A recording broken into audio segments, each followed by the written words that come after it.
Well, snap! It's been a while. Largely because my plan has been to run Scum and Villainy next, and that one is really long, and people don't like to pug it very much. Plus, for some reason, I had bad luck with it showing up in the group finder on weekends, as in, it didn't. Today is a Sunday, and I finally realized that it was on there. And I was looking for a group in the afternoon, but nothing was going on, so I didn't even start recording then. And just now, it looked really quiet as well. So I didn't hit record immediately, and then BAM! There was someone looking for a group, so I was like, gotta join that one right away, and then I hit start recording, so here I am. I also already picked up the story quest for this one, like the quest for TFB. It's just outside the instance. I guess in hindsight it might have been nice to record it because it features the introduction of the Geno Harridan on Republic side, who mattered a bit more than previously in Knights of the Eternal Throne. In fact, basically if you'd done ops you could guess who hired them, because they feature in this ops introduction quest. While not being featured anywhere else. Anyway, I've already done it. If you really want to see the quest, I guess you can probably find it on YouTube somewhere. So, how are things looking with this group here that I joined? It's being put together by a tank. This is always very helpful. We have 2 DPS, I assume, and me healing. I guess I can stop looking surprised. Eager is more like it. I'm just going to pop into my stronghold, and I guess I will try and help with advertising. Coruscant, maybe not the best place. There are max level people here. Well, like me, sitting in the stronghold. Oh, I can't believe we already have 2 tanks, but we're short on DPS and a healer. Usually it's the other way around. Hurrah! We nearly have our 8. Okay, that's great to see, to hear.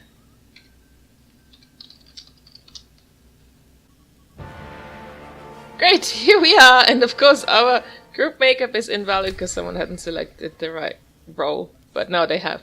And here we go! Hurrah! So, what is there to say about this operation?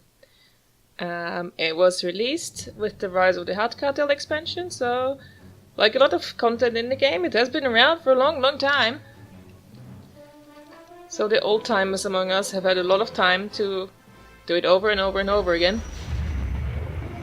It takes place on the planet Darvanis, which many people didn't get to know until it appeared in Knights of the Fallen Empire chapter 14.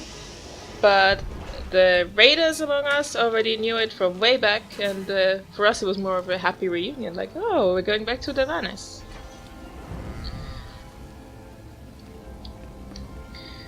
Now this fight has a mechanic for which you usually want to buy a shield here.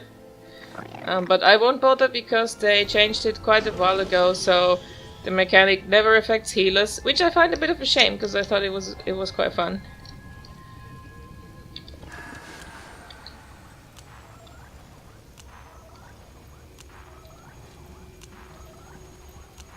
We once again have a very professional ops leading tank, being very friendly, greeting everyone, saying here, speak up if you need explanations. Well, nobody sounds like they are new.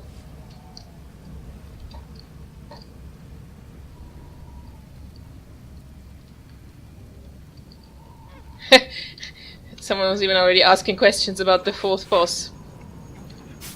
A bit early there. Anyway, this fight, I always thought it was a pretty fun way to start the operation. You want to cross this desert, but there is a sandstorm, and then a monster appears.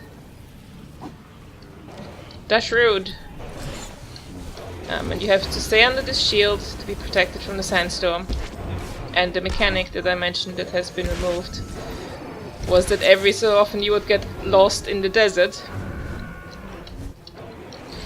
Which again is sort. I think that's kind of a very immersive way of handling a mechanic. It's not just, oh, the boss does a special ability. It's like, oh, you're getting lost in the desert, and now you're out there on your own, and that's what you need the shield for, to protect yourself against the sandstorm while you run back, because otherwise you keep gaining stacks of this debuff, which does damage to you.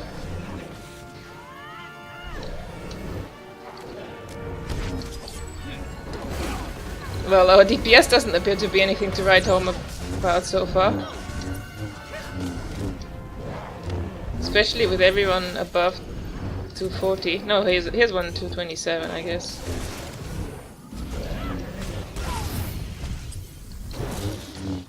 Here, yeah, it says Skellen and Dignam got lost in the desert. They got teleported out to the sides. They're being chased by wild womp rats. I have to run back in. Here are the womp rats as well.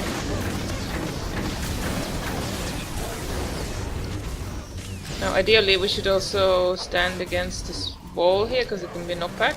But maybe maybe there's no knockback on story mode. Maybe there's only hard mode now.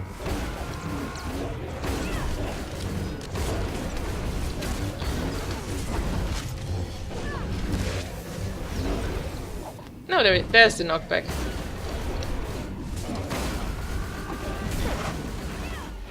This is not a very healing intensive fight. In fact, the whole operation isn't very healing intensive. I think it's quite common to just, well, maybe not common, but quite a few people will tell you that you can easily heal it as a with a single healer.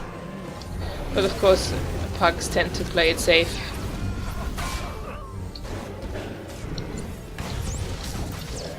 So that means I don't have that much to do a lot of the time and can add some DPS instead. I probably have to, because we're just about on track to finish this in time, because there are 4 points where you can where you have the shield. Well, 3 additional points after where you start, and then you can't replenish it again. So you need to take off about 25% of the boss's health at each stage.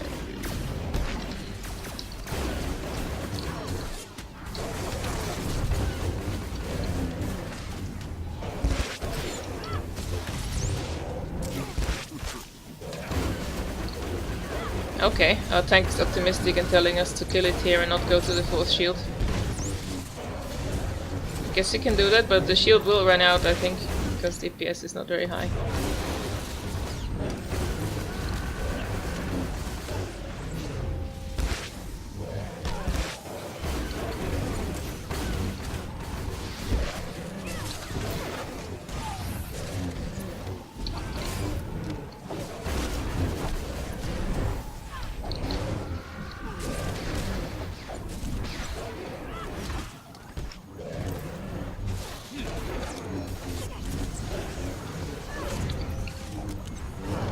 Yep, there goes the shield.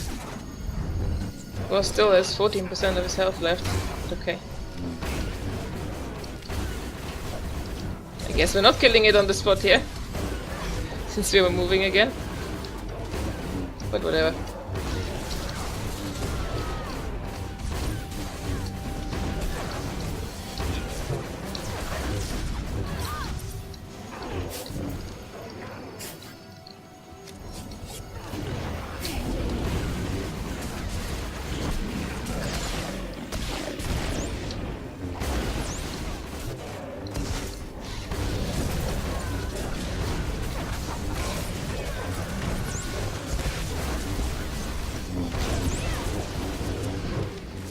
Here we go.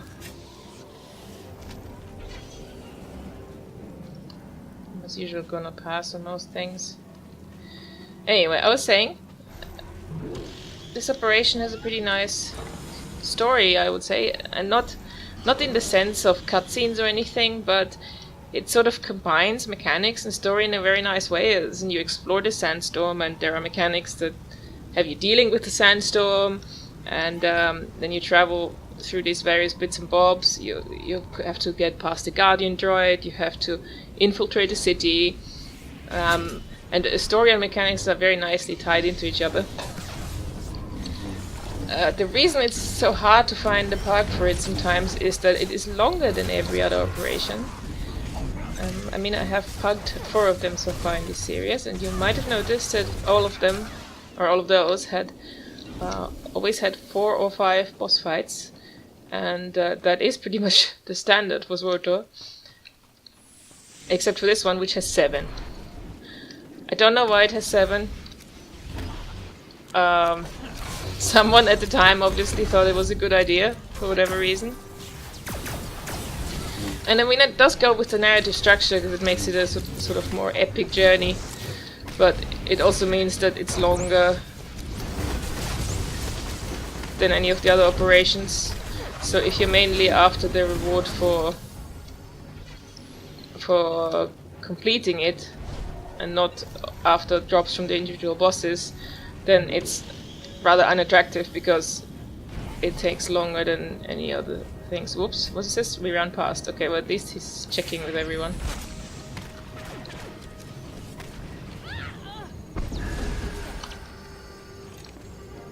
Warning, you are entering a restricted area protected by Titan 6. Titan 6 represents the ultimate choice in regional defense. Proceed at your own risk. Yep, so we have the giant Guardian droid who casually leans against the cliff face there, which I always find very amusing. I mean, hostiles detected. Initiate how awesome is that for security? To have a droid as tall as a building, casually leaning against the cliff face. And yet he fails. I think he would alert people or something that there's a lot of ants shooting at his feet.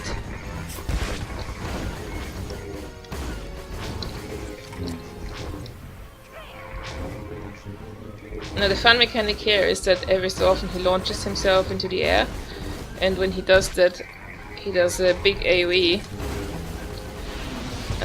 And to protect yourself from it, you're supposed to hide behind these rocks. Now on story mode it doesn't really matter that much, because you'll survive if you get hit by the AoE at full health. But on the higher difficulties it will kill you. Defense sequence 2. Higher difficulties also have extra rules, such as that only one person can hide behind each rock. You can't stack up, which you can on story mode, or on Initiate defense sequence 5. On nightmare mode, rocks get destroyed, so there are fewer and fewer as the fight continues.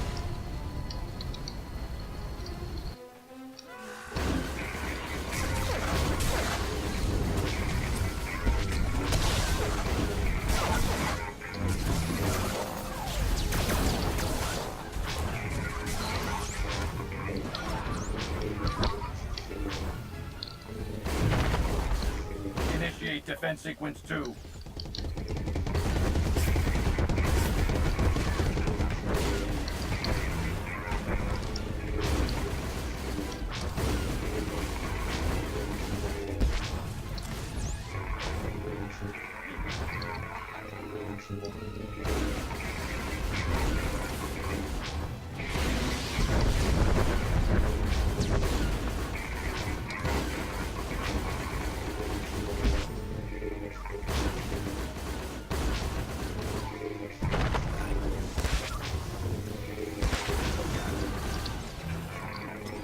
Initiate defense sequence 2.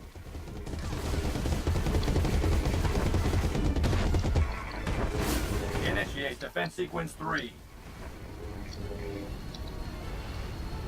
There's the launch again. He shoots into the air. Initiate defense sequence 5.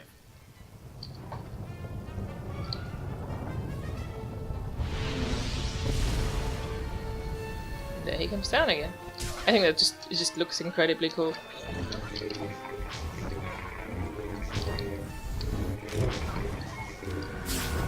Yep.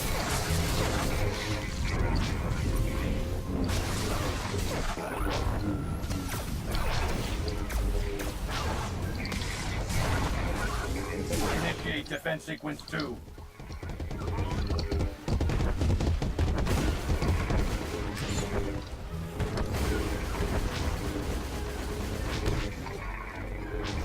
Should probably heal a bit more. There's more damage going around here.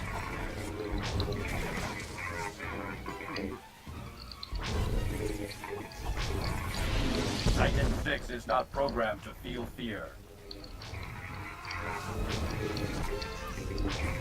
I don't even remember why I have the first responder legacy title.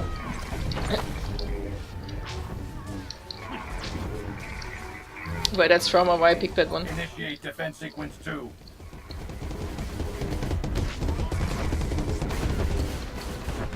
Initiate defense sequence 3.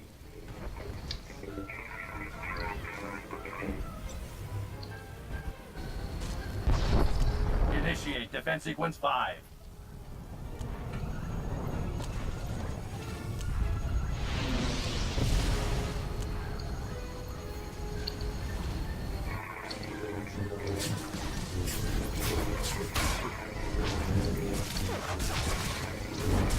Let's bring the ads to the boss.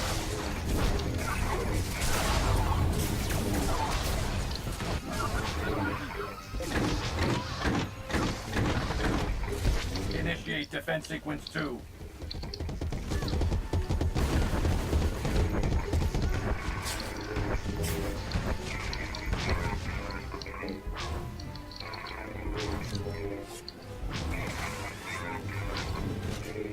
Reactor leak detected. Right, Attempting in the to last compensate. phase, Titan 6 shows that he's not just a giant, cool killer robot, he's also a transformer because he turns into this weird tank-like thing that spews fire.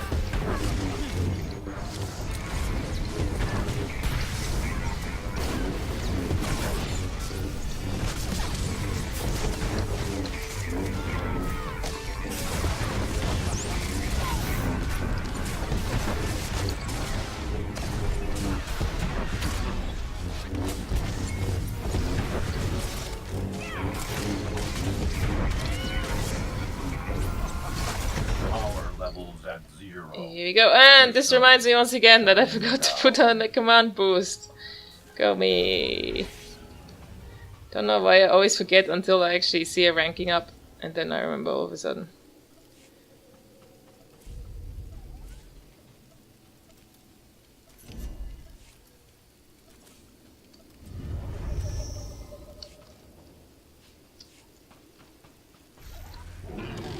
Right, up next we have something completely different, which is another strong point of this operation, that the bosses are extremely varied.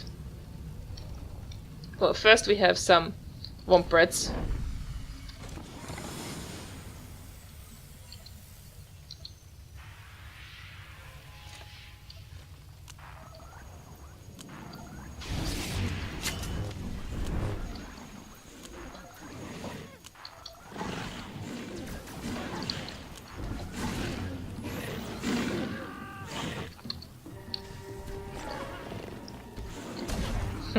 You can tell we have a lot of melee, because they're all taking damage from the same things.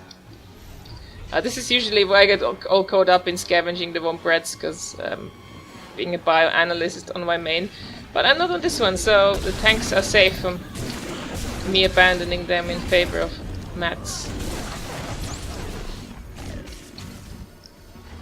Now this tunnel is also interesting because in this tunnel, if you do this on... I think you have to do it on hard mode at least. You can use this little nook here up the stairs. If you have a special item, you can summon a secret boss. Wow, there goes our tank, being mauled to death by womp rats. The secret boss is called the Hateful Entity, and it's actually really boring because it's just a giant ball of lightning that floats around and does AoE. But I guess it's cool because it's secret. And not everyone knows about it, and even fewer people have actually killed it. I haven't. I have killed its equivalent in Terror from Beyond called the Dreadful Entity, which is a bit easier. But I haven't killed this one. I have given it a try once, back in the day, and we failed miserably.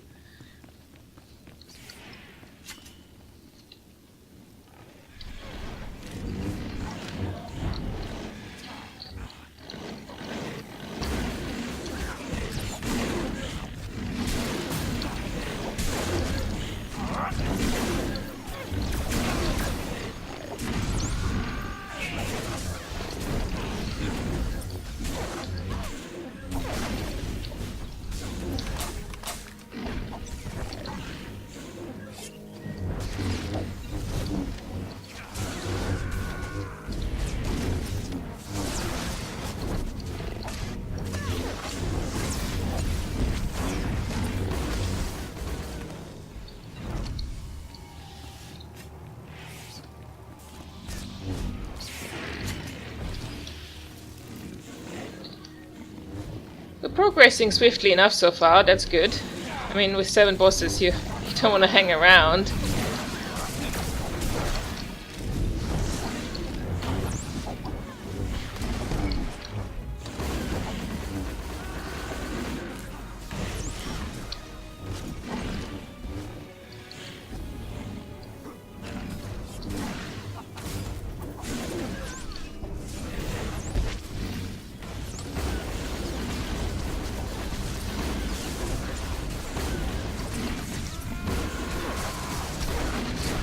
Up next, we have a bit of landscape that people used to troll new players.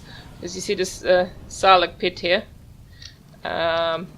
People used to tell new players that there's a secret datacron down there if you only jump down. There isn't. It was just a way of getting people to jump to their death.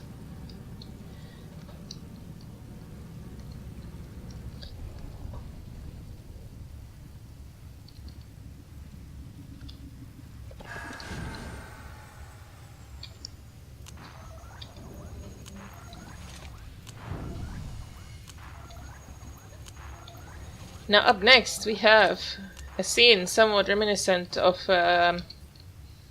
episode 2, where Anakin, Padme and Obi-Wan are chained in this giant arena and attacked by animals, which I think also feature a reek, so there's several different animals. So here we also have one of those, though you kind of have to wonder what happened here. I mean, we're not prisoners, we're just walking in and it's like, oh, here's your dinner. I mean, were they just waiting for random people to wander in? Anyway, Thrash has a giant butt, which takes up most of your screen. When we killed her on 16-person master mode, I made a video about it dedicated to her butt. Which some people found disturbing for some reason, I don't know why.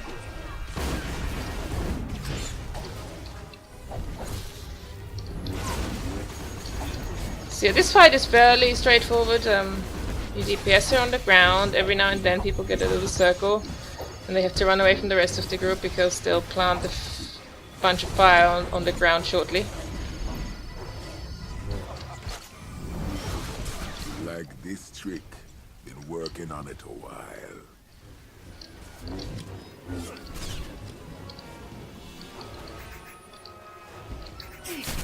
Thrasher lives on flesh. Give her a taste. Yes, and every now and then some ads appear on top of the arena.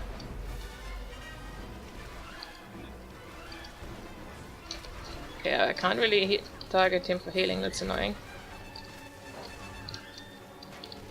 I can't leap after him, of course. Oh well. He survived. Can get some heals when he comes back down, I guess. Like this trick, been working on it a while. Oh, there's a little healy thing up top which you got, I guess, as if you're in the war zone. Also works. Anyway, yes, every now and then you get these ads on top and people need to jump up, or on the higher difficulty what tends to happen, since, you know, healers for example can't jump but you need them up top as well, is that you position yourself in such a way that people get knocked up by the boss. But at the same time, you mustn't get everyone up there, because if everyone gets out of range, the boss just starts roaring and doing AoE damage to everyone. You like this trick? Been working on it a while.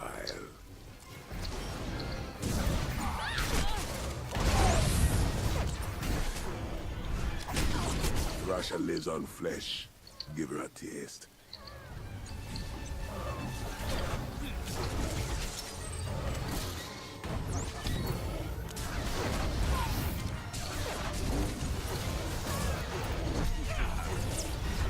Oh, now I have the Droids, soldiers. debuff. Give me a war beast. So when he anything. kneels down, he Isn't plants that the right, fire Russia? circle. Train them right and they'll do anything for you. Even kill. You like this trick? Been working on it a while. Now you hear this guy making comments all the time. That's Thrash's owner, and I've trained hundreds of these things. it's kind of interesting that he is not part of the fight. But basically, after this, Droids, soldiers. you leave the arena and just kill him. And he's not much. He's not even a mini boss, just a champion mode basically. Oh, am I? Am I close to maxing out my light side tokens? Somewhat. Apparently 93. Okay. I'd have to spend some then. Anyway, yes. So here we are, out of the arena, and there's Bose around, the guy that's been talking the entire time.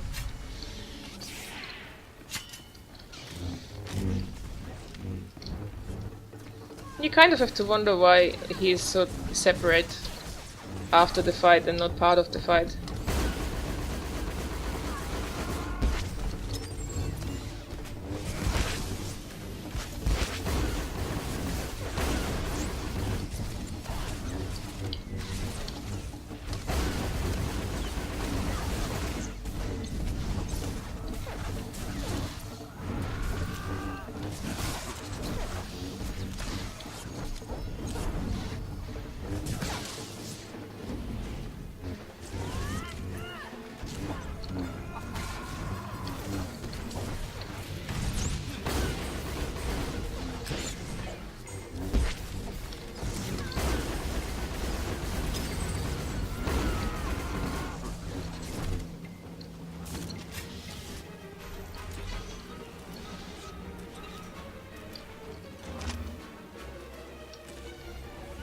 Now we have some interesting trash here. In fact, all the trash in here is pretty interesting actually. Like you have these carvers that do a massive conal AoE attack, which also knocks you back. There are some places later on where you have to be particularly careful of that, or you might fall to your death. There are the Stim Fiends. Stim Fiends can't be tanked, but they bounce all over the place and inject people with these debuffs. Like you see, it slows them. And you can cleanse them every now and then.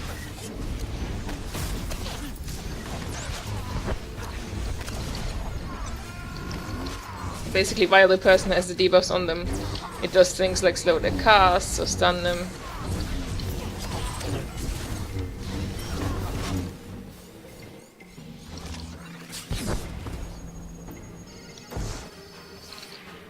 They're also the Underworld Arms Trader, who have a reflective shield, which again is not that big of a deal in... Yeah, you see it barely tickles me here, but in hard mode it's always fun to watch people kill themselves as they nuke the reflective shield. Now off to the side there is a bonus dude. Like I mentioned in the TFB episode, this was the phase where BioWare decided that they wanted to have bonus chests, but they shouldn't be chests, they should be live-in mobs. Like in TFB, most people don't bother with them these days.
Now this next fight is another example of narrative and mechanics being combined in a very interesting way, as the idea is that we want to pass through this city, Oasis City, without alerting everyone.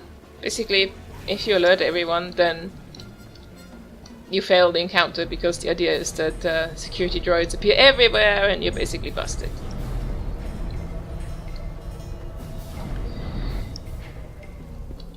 Now, somewhat sadly, the story mode version of this has been nerfed to the point that the infiltration is a bit... The infiltration isn't as interesting as it used to be, and as it still is on hard mode, because the whole point of infiltrating used to be that you cannot have too many people attack any given target at once, because the idea is then the guards would call for help. Like, you have these two dudes here, and it used to be if you attack with the whole ops group, they would again instantly raise the alarm and you lose. So the idea was instead that you would have to split the group into 4 teams, with each team... Wow, this is a really long stun. With each team taking on a different set of guards, keeping each group small enough that they wouldn't trigger the alarm. And each set of guards has a bit of a trick, so some are easy and some are harder. You also have these... Damn it.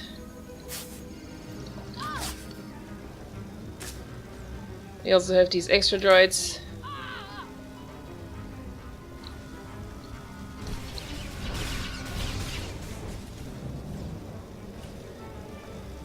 Which you can usually avoid aggroing, but I failed there. Yeah, go me. Here it comes for me. Can crowd control it though.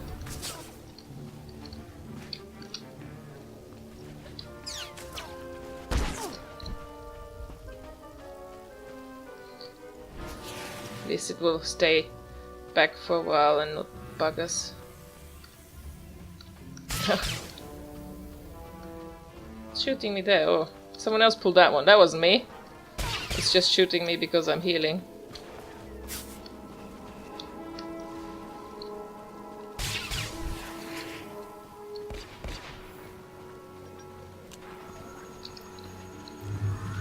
Well, ideally, like I said, you shouldn't be aggroing anything.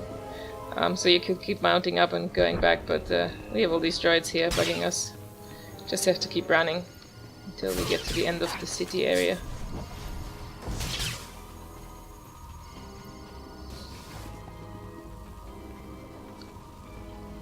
Anyway, there are 4 of these teams. Each has a color, red, gold, green and blue. Blue is the hardest, and I almost always got put on blue team, because clearly I'm just that good, you know. But on story mode you can just go take the whole operations group through the whole thing, and well, that makes it a lot less strategic, to put it mildly. But I guess there's still a bit of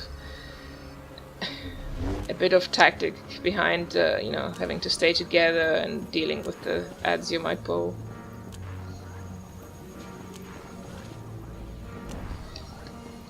Yeah, this is the operations chief, who The operations center is under attack. Who calls for help when he attacks.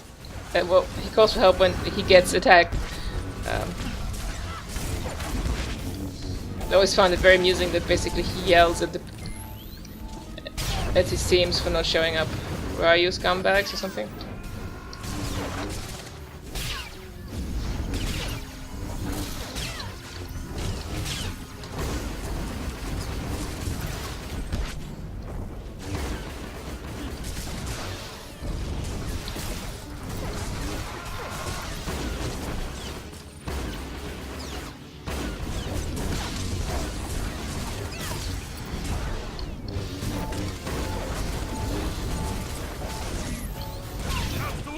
Where are you, scumbags? Yep, I need backup. There we have it. Now.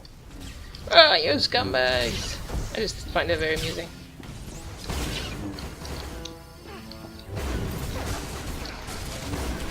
He's a bit like an ops leader yelling at his DPS.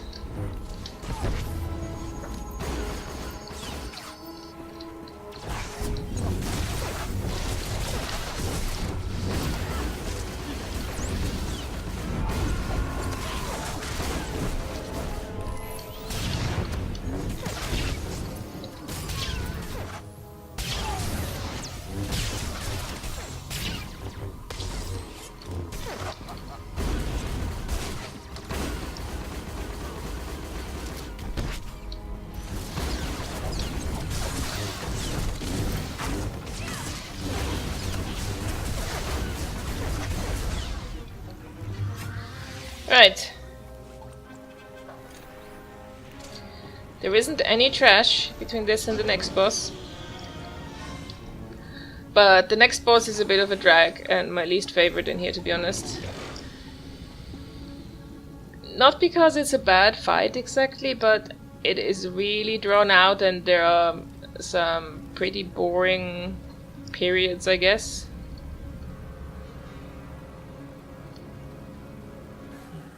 So many options. Belmore and trip mines, Gormak turrets, neurotoxins from Quish. Usually I'm just a supplier, but I'll do anything to see a deal through.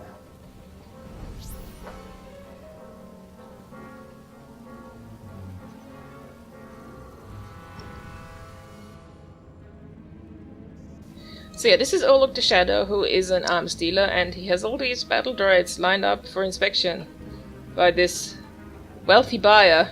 And basically we whack the wealthy buyer and use his credits to buy droids in his stead. Buying them removes them from the field.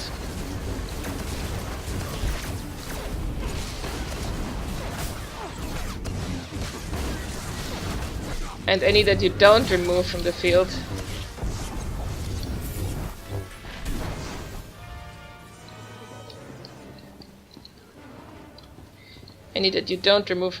you will have to fight later on the ground level. And what you just saw was the credit tokens get given to 2 random people. And those people then have to click on this board to select which droids they want to buy. Some of them cost 2 credit tokens, and it's really annoying when someone wastes a token by accident on a droid you don't end up buying. Also, they already streamlined this a bit. I mean, this still feels very long because you have to go through 4 rounds of stealing this guy's credits. But it used to be that only 1 credit token dropped per round of bodyguards appearing. So you had to do this 8 times.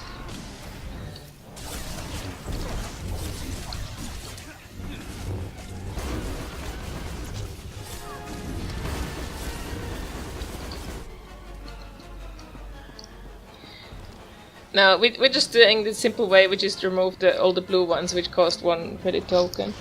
But again, on the harder difficulties, you have to take some things into consideration, such as that you cannot leave 2 of these assault droids on the same row, or they'll buff each other and kill you. But on story mode these days, it's not that big a deal.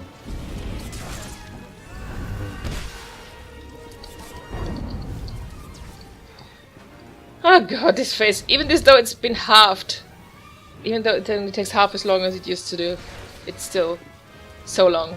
It feels so boring. This is where healers are prone to falling asleep.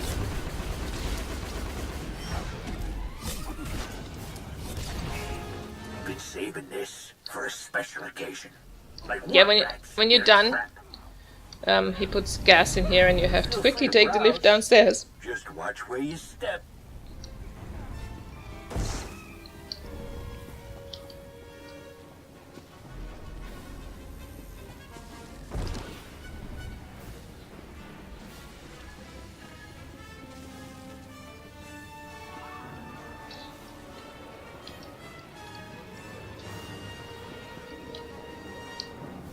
And again, now we have to just wait here for the droids to be released. More waste of time. And then you have to go through four rows of these droids, and then the final phase is killing the boss. But he also likes to disappear every so often, so it just goes on and on and on.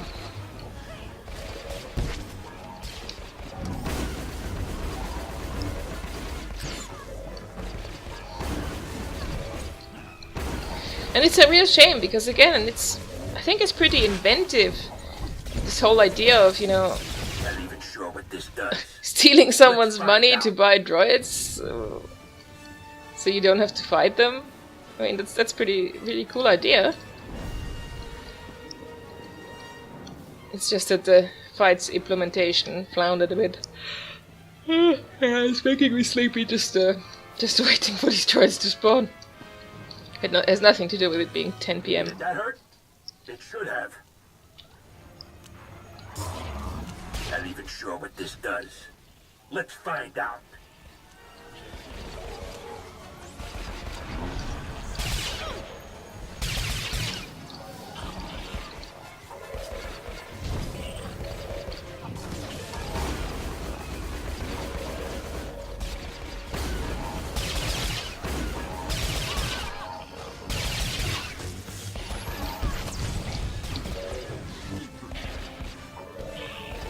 Not even sure what this does.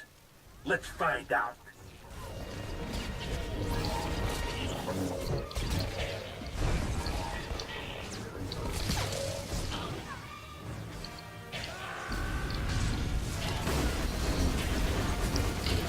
Now in theory you could fail on this by being too slow to kill the droids and having the next row release before you're done with the previous row.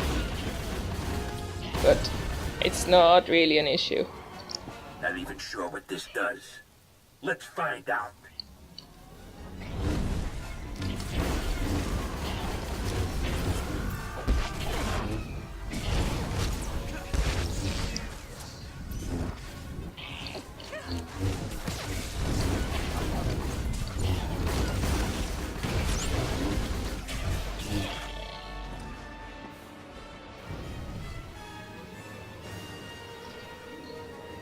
Not even sure what this does. Let's Be find right out. back, says one of our DPS. Not a good thing to say in the middle of a fight, but then again it doesn't seem to matter that much in this one. Found these babies in Odd Man Tell. You like? Ah, I was gonna say I just scavenged this droid, but this Vanguard was faster than me. I rarely have to compete against DPS when it comes to in-combat scavenging because they are too keen on keeping up their DPS numbers. But I guess in the park nobody knows what your DPS numbers are, so... Even our huts won't touch some of my wares. Yeah, even our ops leader is saying that this boss is boring. So now we're just waiting for Olok himself to come down. There Not he even is. Sure what this does. Let's find out. Time to show my clients how it's done. And there we go, and you DPS him for 5 seconds, and he disappears, and then he reappears. DPS him for a bit longer than 5 seconds, but again, he keeps up this little game of disappearing and reappearing. I think when I edit this, I'm going to fast forward through a lot of this fight. You'll just have to take my word for it being boring, but I'm not going to make you sit through the entire thing. Just to prove the point. 12% left on the boss.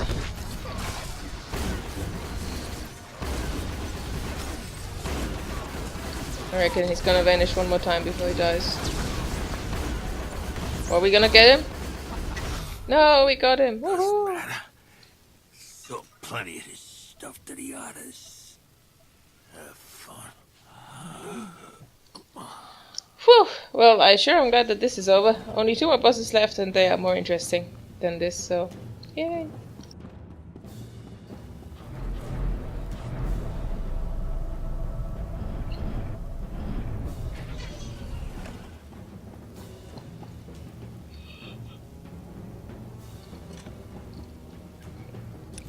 Yeah, this bit of trash is interesting because you, when you go around here, there is a walkway here with a sort of chasm next to it. They're more of the carver mobs I pointed out earlier with the massive knockback, so you have to be careful to not let them knock you to your doom.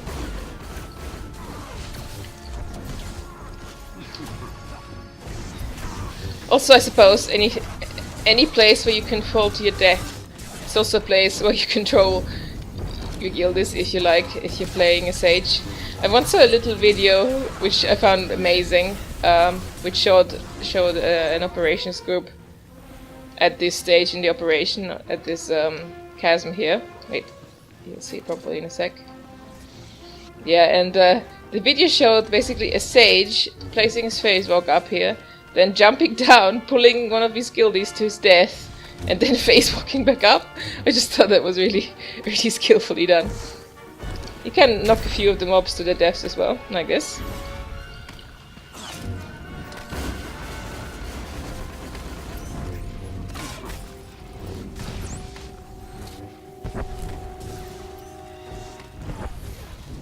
But not all of them, because some of them are immune.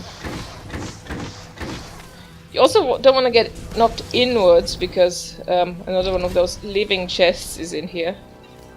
And he hits quite hard, actually.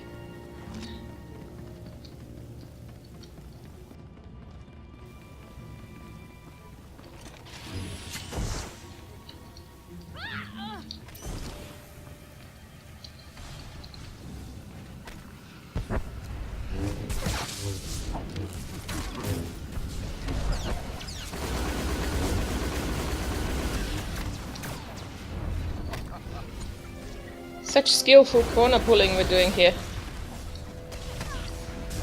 I think we'd have trouble doing that in my guild just because DPS are way too impatient. That's not a really very flattering thing to say about my guildies, is it? That I'm basically saying pugs are more patient than them. Not all pugs, of course. Just these, I guess. Now, up next, we have the warlords.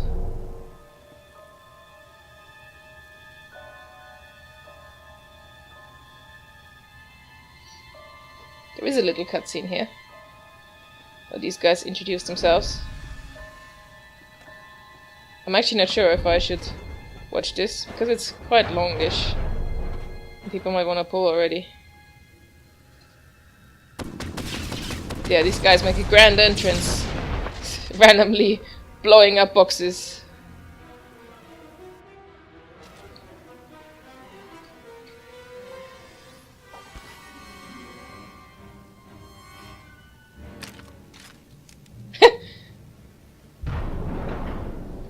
Okay, our ops leader thinks these guys are like the four from the Wizard of Oz.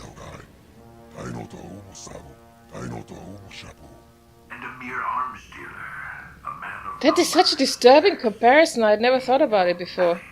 Okay, I should have gone spacebar this through this. So that would make Thunder the Tin Man. I guess Tuchuk is the cowardly lion.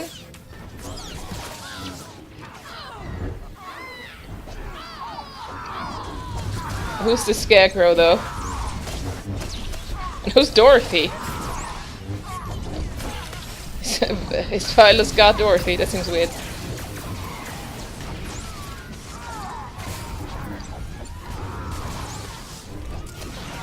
Anyway, yes, this fight. Once again, the trick here is not to kill them all at the same time. In fact, that's not really possible because as soon as you kill one, the others heal up.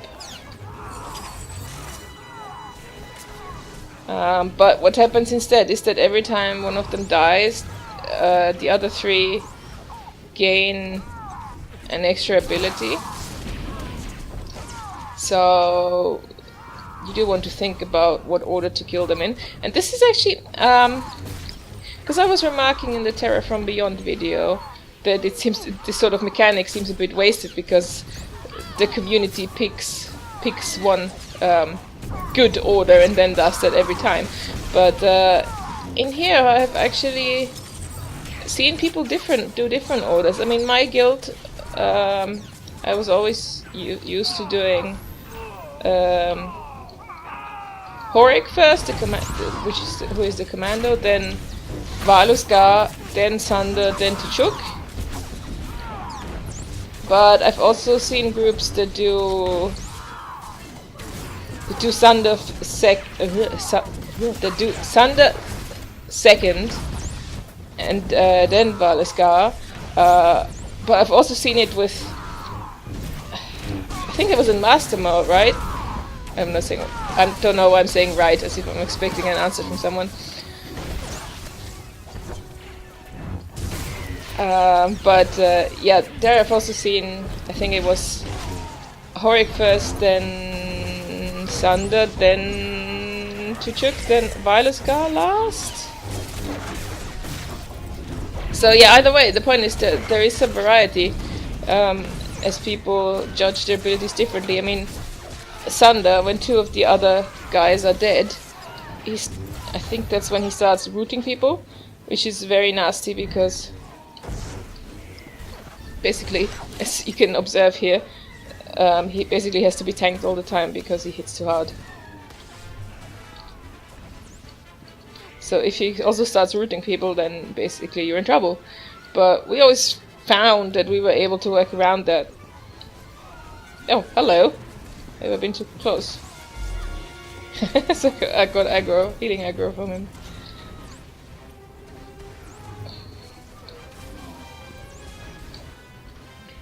And I don't like having a Vilasgar near the end because he starts. I mean, he always teleports around and stabs people, but basically his stabbing gets more intense.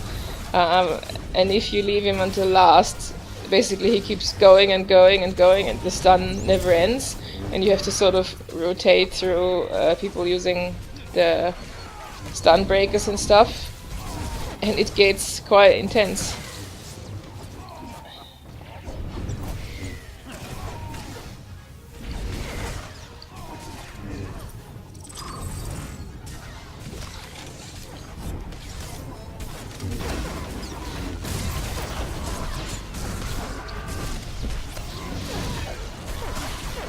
Oh, poor tank.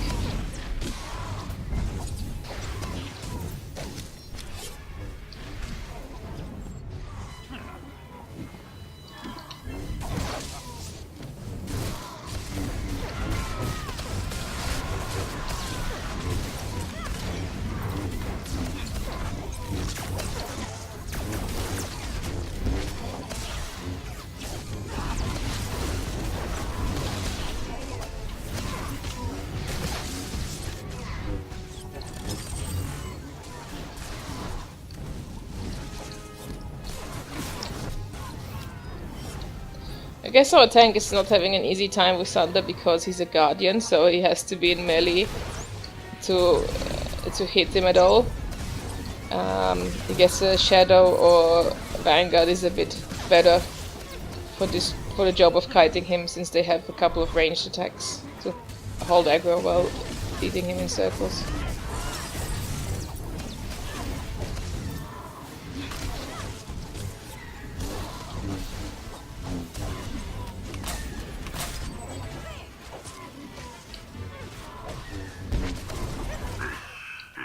Right, that just leaves Tuchuk, whose gimmick at the end is that he gains increasing stacks of damage done, so he basically becomes a DPS race because the tanks won't be able to survive if you take too long. In fact, this might be a good opportunity to use my raid buff, yes.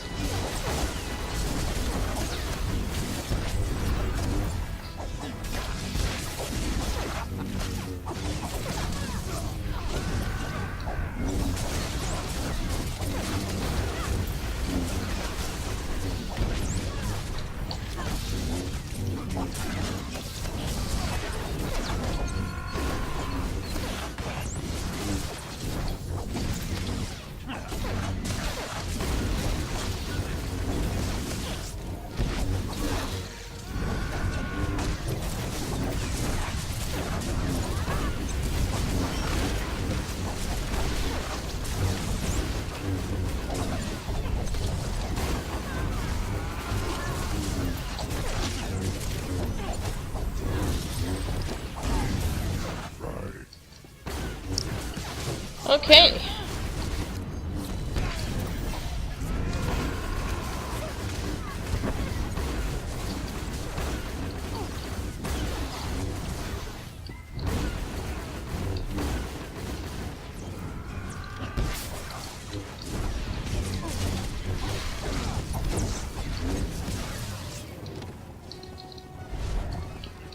Wow, and nobody has looted the boss. Even though not all the ads are dead yet. I mean, this is usually what happens, that someone clicks on the boss and loots while we're still in combat. This pug is really extremely disciplined.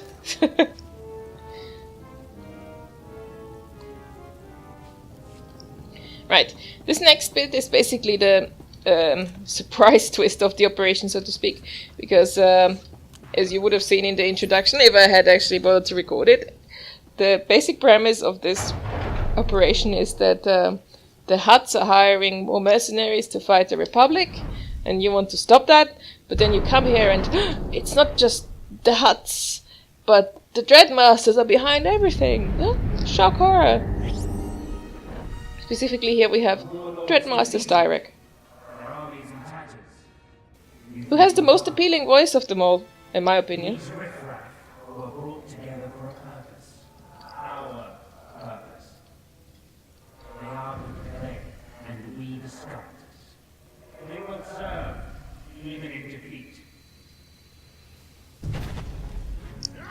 Here you have a couple of trash balls of crazed mercenaries that have been buffed up by Styrek. So they hit pretty hard, and some of them explode as well. This can be pretty painful for the tanks. Also, apparently Styrek has made them so bestial that after they die, they count as animals and can be bioanalyzed. Fun fact.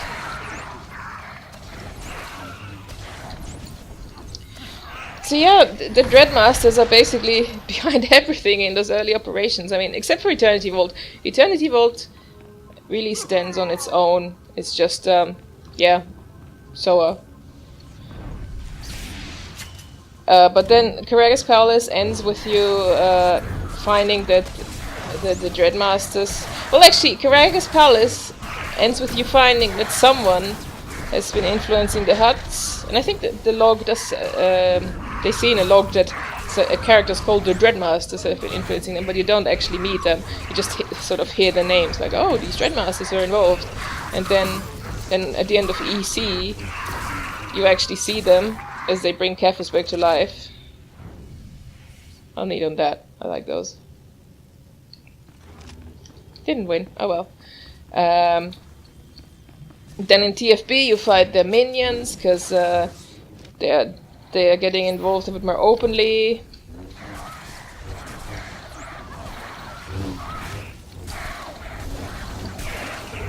And then you come here, and again, something that starts out looking like just another crisis, which there seem to be a lot, is actually another plan by the Dreadmasters. Stuff is exploding. Surprised nobody has died yet. And then the two operations that come after that finally have you facing the Dreadmasters directly, and basically there's two ops that sort of go together and are all about killing the Dreadmasters.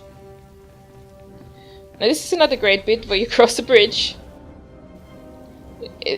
which has holes in it.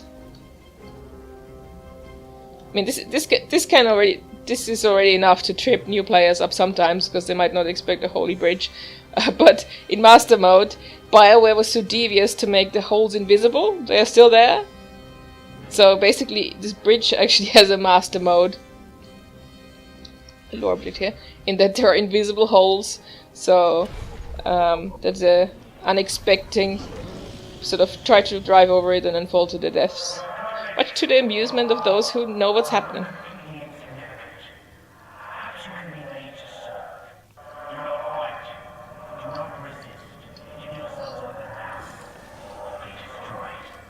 And here comes Styrek with his giant pet Kel dragon. Now this fight is pretty cool, but I also think it suffers from being a bit too long. I appreciate it's, I guess, a difficult balance to strike, because it makes sense for the last boss fight to be longer, to make it more epic feeling, but on the other hand, it can start to feel tedious. I mean, I guess everyone has their own limits, but I would say no fight should take longer than 10 minutes. And I think this one doesn't take longer than 10 minutes, but it gets close to taking 10 minutes. And that's already very long as well. I would say more than 5 minutes is already stretching my comfort zone. But this trash can also be funny because there are healers among it. I think it's the Dread Guard officers. Yes, they heal. They've been here with my guild once, where someone had the bright idea of pulling all the trash at once. Thinking, well, we're way overpowered, we can kill them all at once. But the problem was, all of these groups has a healer in it, so we had 4 healers, and they don't mess around. Their heals are proper. If the heal goes off, the mob gets back healed to full. So we actually ended up killing everything except the healers, and we stood there with 4 healing mobs cross-healing each other forever. Until we finally managed to burn one down, but it was pretty hilariously bad. Anyway, so we start out fighting this dragon, and then we fight Styrek himself, as well as various illusions of Styrek. Oh, yeah, this is, again, noteworthy mechanics. He spins, and it's called spines, because he shoots out these little spines from his back, which do damage, but most of the group can avoid the damage by hiding behind the tank, as in taking cover behind the tank, which is a mechanic that was exclusive to this operation until very recently, when in the new Anathema Flashpoint there is this Robocat boss who also does the spinny move.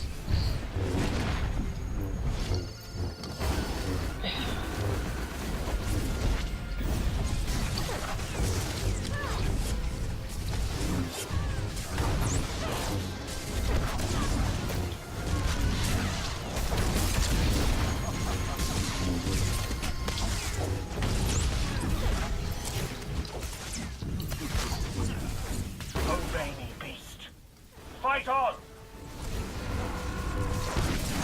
Here are the spines again. Bit of chaos as we try to line up behind the tank.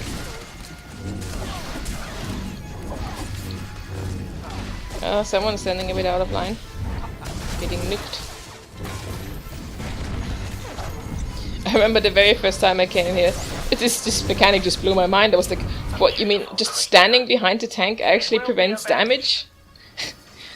Because that seems way too straightforward for a video game. But yeah, that's how it works. Now here we fight Styrek himself, but he also has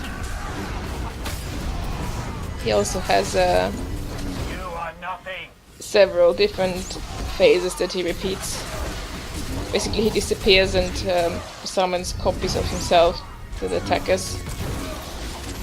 Also, he puts one player into a nightmare. The Dignam is trapped in a nightmare, which is another mechanic that used to be able to affect healers, and they've made it so healers never get it unless there's literally nobody else left. Which is a shame.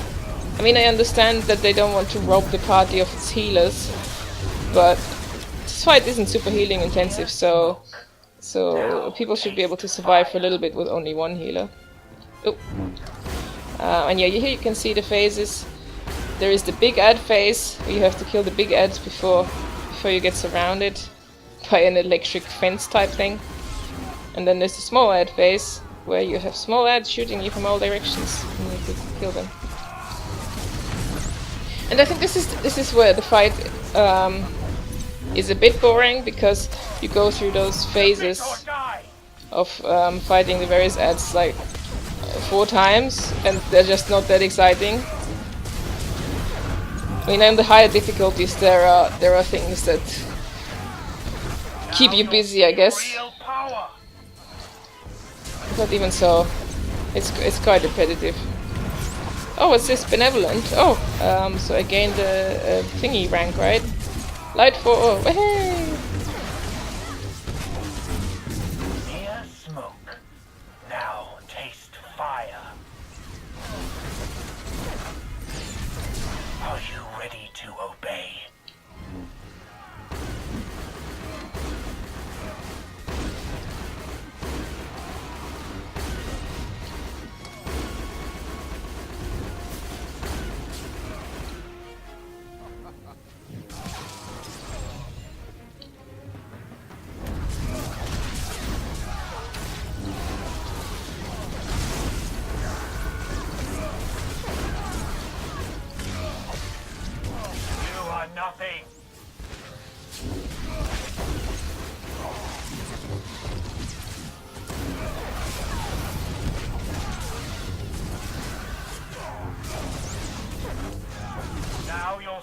real power.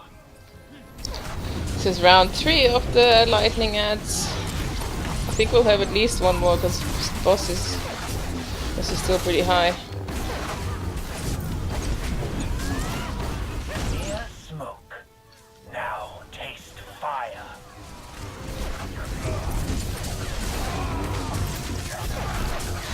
Are you ready to obey?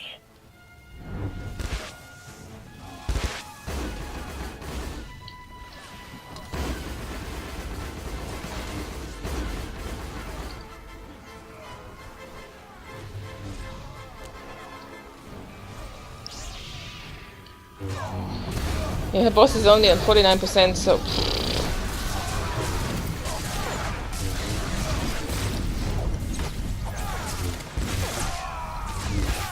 I think we have to get him down to 25 or 20%. That's when he enters his last phase.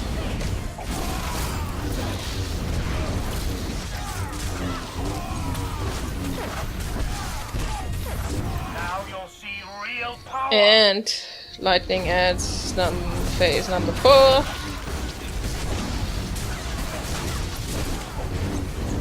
think they didn't have to make it so you have to go through this phase so many times.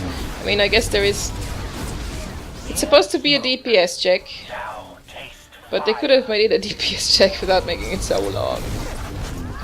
Are you ready to obey?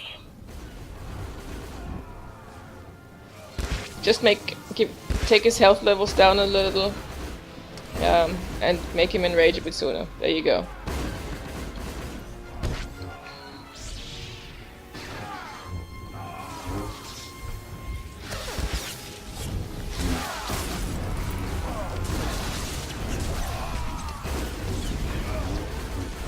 Submit or die. Kind of hoping we can avoid the 5th phase, but I'm not sure.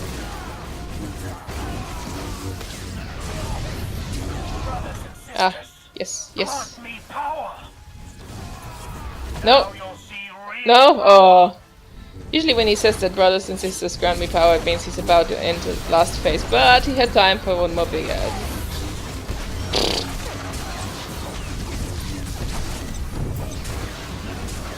near smoke.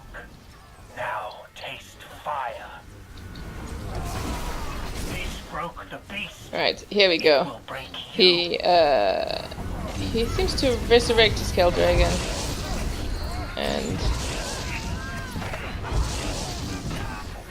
Not fight forever. this dragon does a lot of AoE damage. Oh crap, I really need to pay attention more. So I'll use Or this die. cooldown. Submit or die.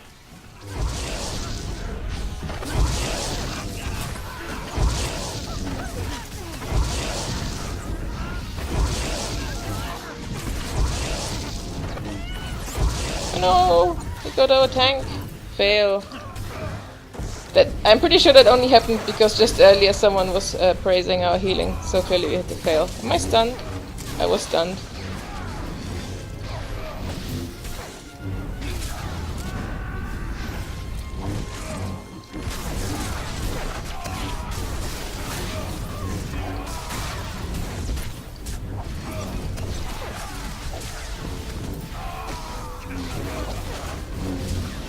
Nearly got him.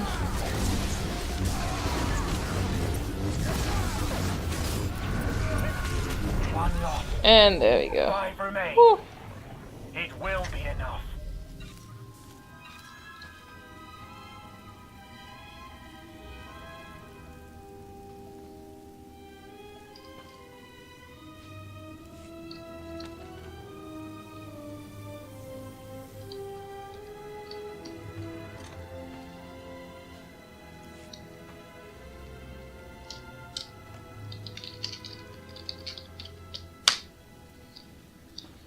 Okay, well that wasn't too bad. We took about an hour or something. I didn't look at the time when we started exactly, as opposed to how much time we spent putting the group together.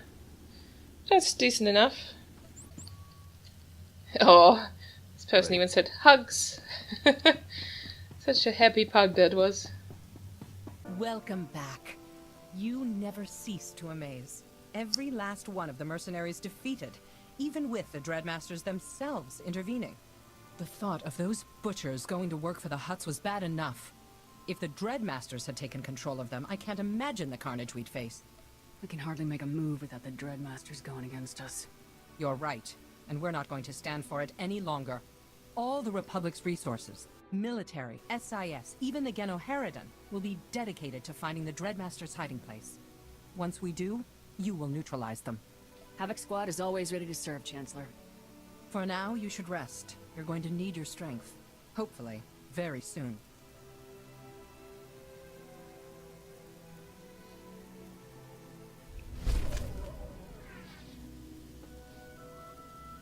Okay, that wasn't really that exciting. Except I guess it showed once again that I don't get why everyone hates Suresh. I mean, I get why she isn't exactly a very likable character, but you can see in dialogue like this that she's very much about getting stuff done for the Republic. So that's why I didn't like what they did with her character in Knights of the Eternal Throne. Actually, instead of being all about the Republic, she became very selfish instead, which I think didn't suit her. I won't say any more in case of spoilers.